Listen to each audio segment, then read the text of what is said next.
So, tip number 3, we talk about practicing and how much I practice. Nowadays, I practice still quite a bit, but not as much as I used to. And not saying that I'm perfect at anything. I'm just decent at everything, right? But what did I do when I was practicing trying to use a diaphragm? First and foremost, I probably sounded like a dying duck. I drove my wife and my kids insane.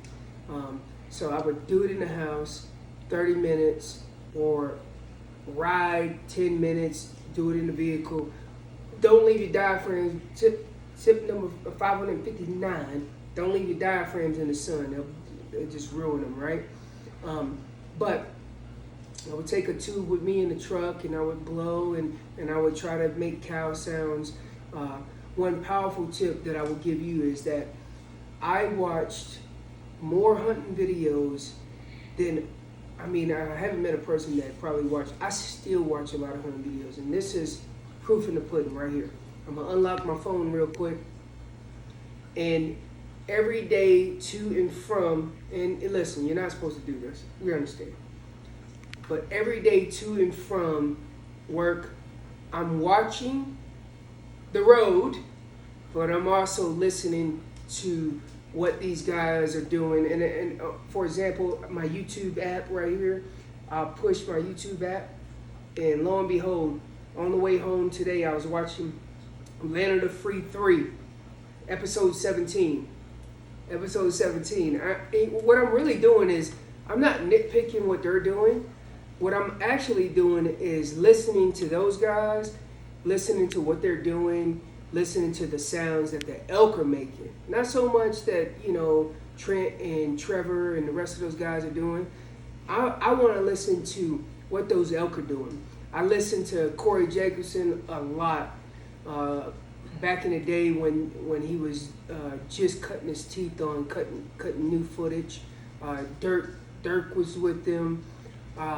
Now you have so many videos out there. Jason Phelps doing an awesome job of explaining how he's using his calls, and I watched all those videos.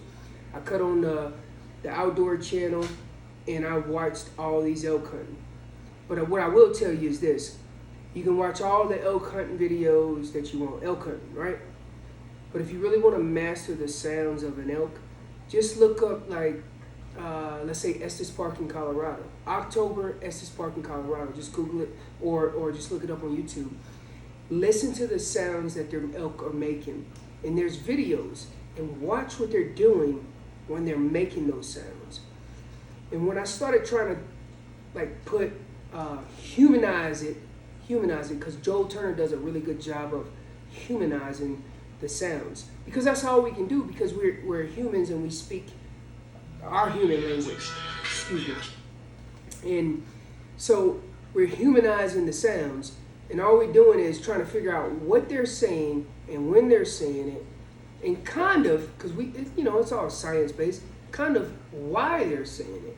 So once I did that, I was practicing that technique, and I still practice it to this day because I have not mastered that at all, but you can kind of pinpoint what they're saying and when they're saying it. And if you can utilize that and you start practicing these calls, use those videos to practice those calls. I promise you, I still do it to this day, even when I'm getting ready for competition or I'm getting ready to go in the woods and hunt elk.